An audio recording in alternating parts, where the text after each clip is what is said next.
So mga ka-partner, at may ano pangalan ng ating ano service. Oh. Ganda. Then, papasok ka lang, pasok.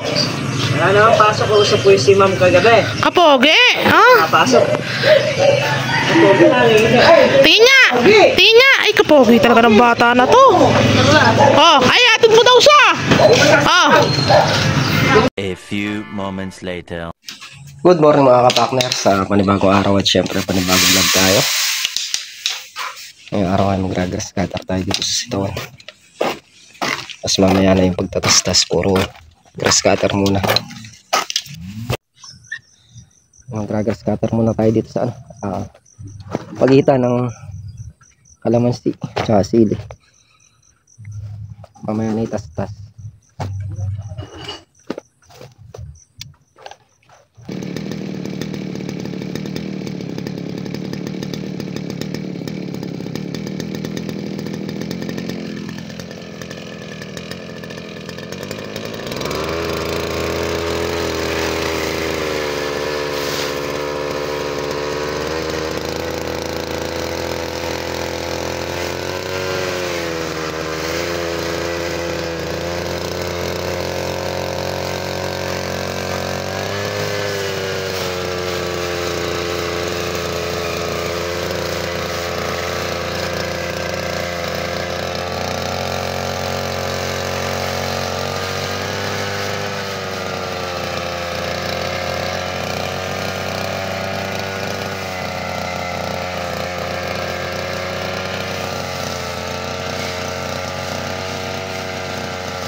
Yung mga kapaknar, isang ano na tayo.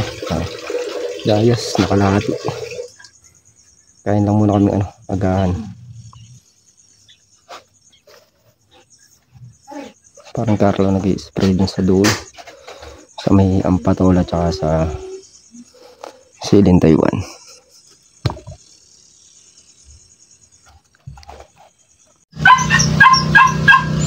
Yung mga kapaknar, nakatatlong guys na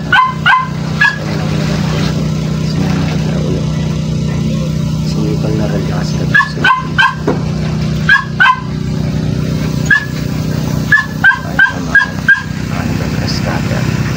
Kaya mga kapaknar,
so yun nga mga kapakner, at tayo magluluto ng pananghalian nila.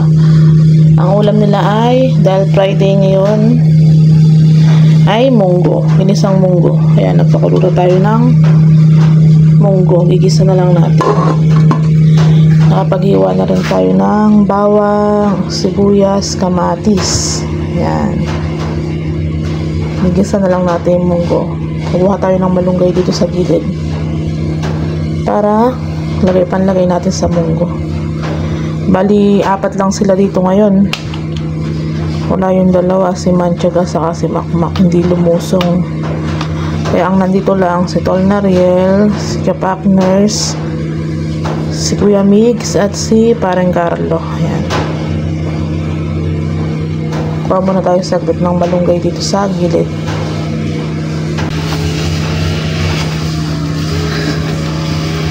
So yun nga mga kapakner, at nakakuha na tayo ng malunggay. Himayin na lang natin to para makapagluto na tayo. A few moments later. So yun mga kapakner, at tayo nakapag-himay na ng malunggay. Lalagay natin sa palanggana at hugasan natin. Bababad natin sa tubig para mawala yung mga dumi-dumi sa mga alikabok. So yan mga kapakner, ito na binabad natin sa tubig. Tayo ay magigisa na.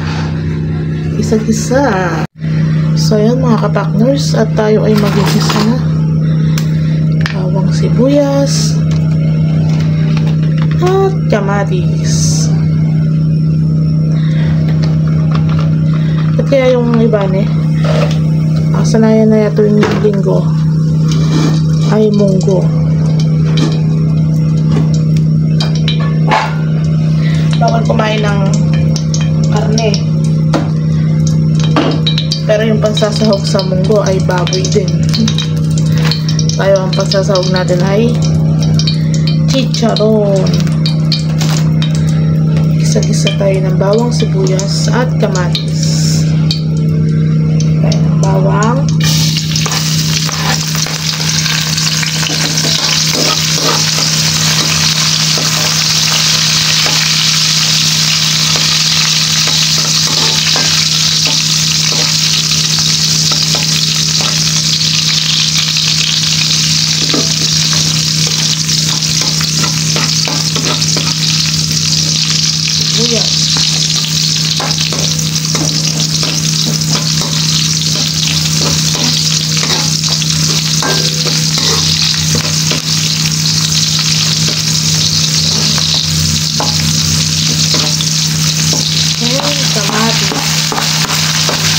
Kaya mga kapaknar, ang kamatis ay mababa na.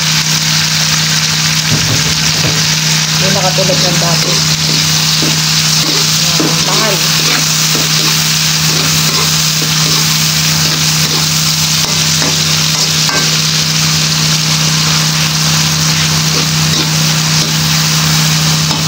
Paubusan tayo ng patis. Lagay na lang natin asin.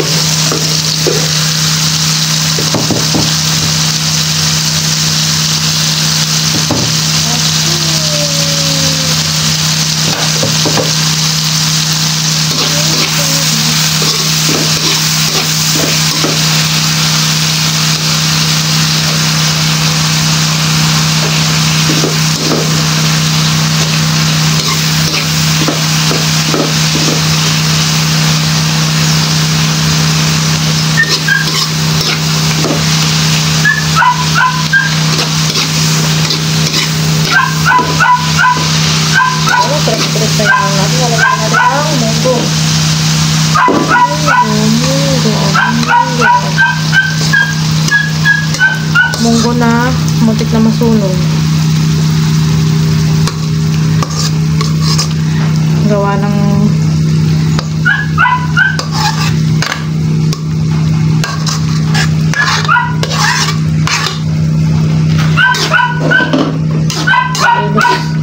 nililis ko yung pinag-ano ng aso. Nawala sa isip ko na kasalang pa pala yung munggo. Lagyan natin ng konting tubig para kumulo pa siya. So yan mga partner, lalagyan natin ng tubig, takpan lang natin, tayo natin kumulo, tapos lalagyan na natin yung titimplahan na natin, tsaka lalagyan natin ng chicharon.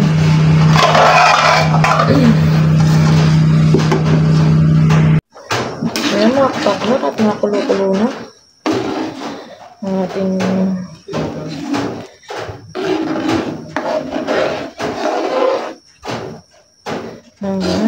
munggo.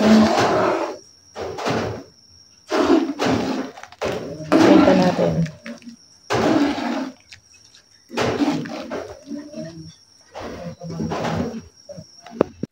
Mga kapakner, si Piwi. Sige, malalaglag ka dyan. Huwag kang bababa.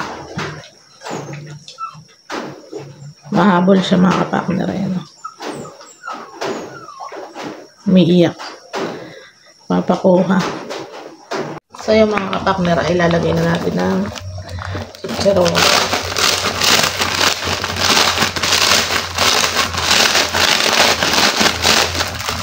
Bugburog natin chicharon.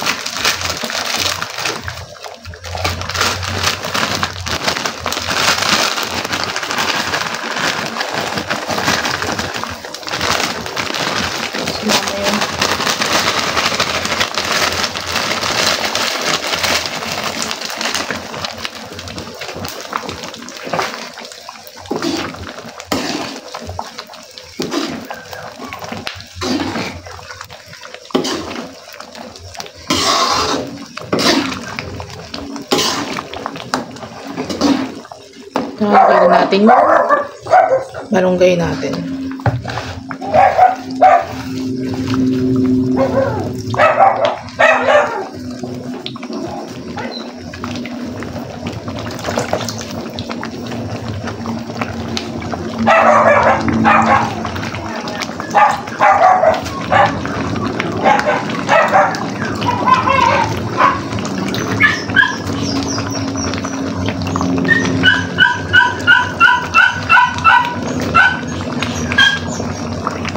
So yun yung mga kapakner, ito na ang ating munggo.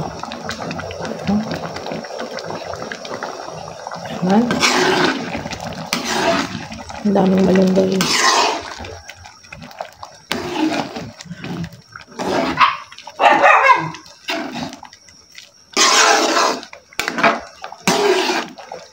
Ito na. Yung mga kapakner. Yung kailangan natin yung nag-grass cutter. So ito na nila dito at nasa kabila ako dito. Punta tayo sa buhay. Ito naman sin natin ang ganda.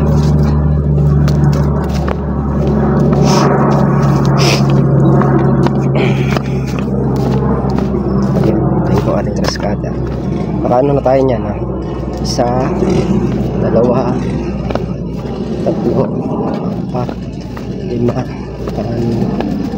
6, 7, 8 butas mga kapakla na grass cutter natin.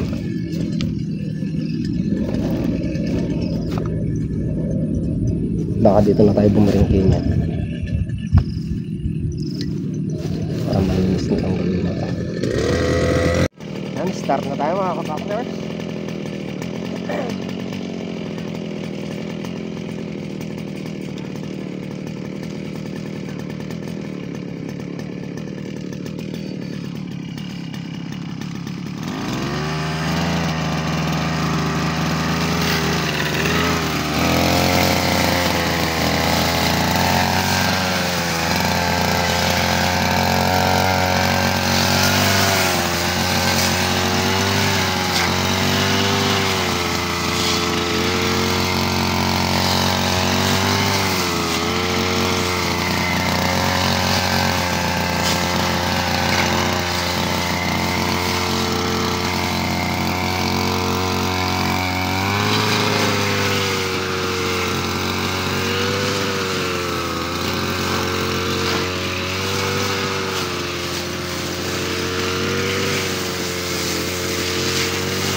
Mga kapakner, napagsadsad na ulit tayo ng isa. Sobrang kapal nung damo dito. Si parang Carlo kasi kung natin nagkagrass cutter kasi ikal natin. Bali ito na lang yata niyan, 1, 2, 3 pati diretso niya. Dito ilang tubling na lang din yung mga kapakner. Siguro mga nasa 8 na lang siguro yan o mga 7 ganun.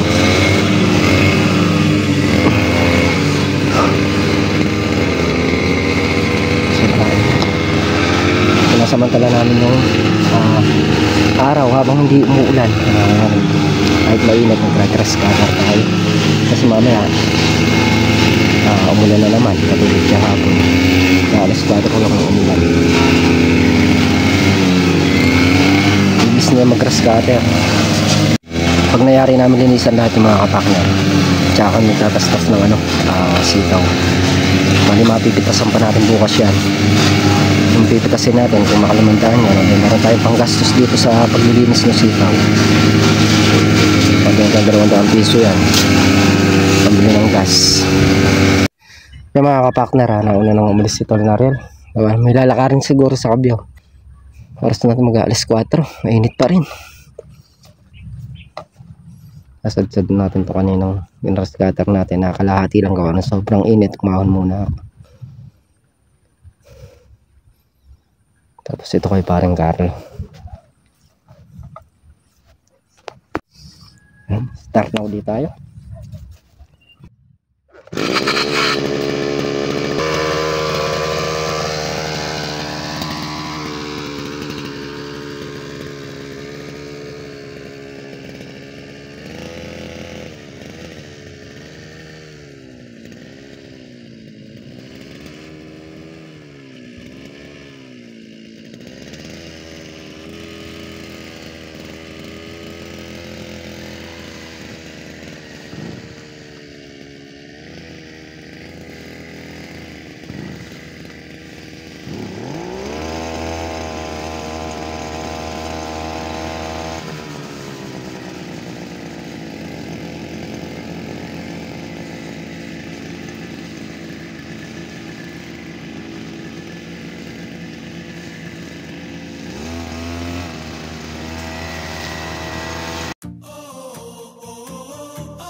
Mga kapakner, talihan nyo na trabaho natin ngayong araw.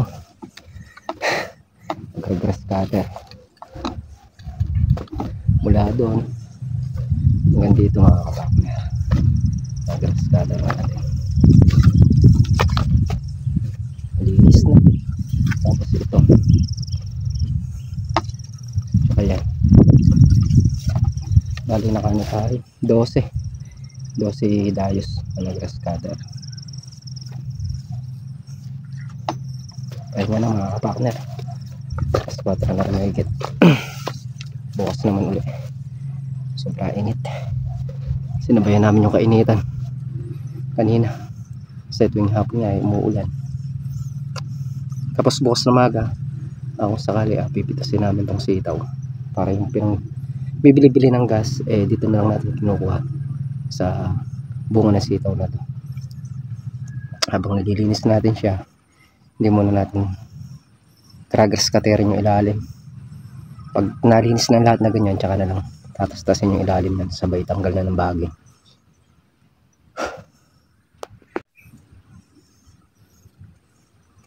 Yan, naka isang araw na naman tayo trabaho. Wala kayo na trabaho ngayon. Bukas pag ano, baka mayari na yung damuhin na yan. Let's go. Ganda. Ginis.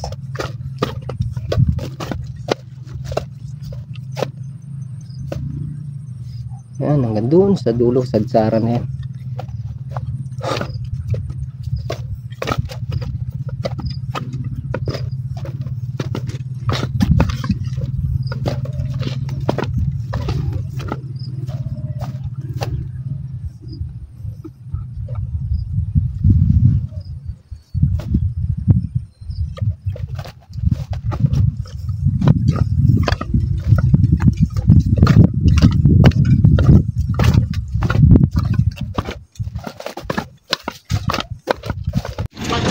Sa mga kapakner, uwi na tayo.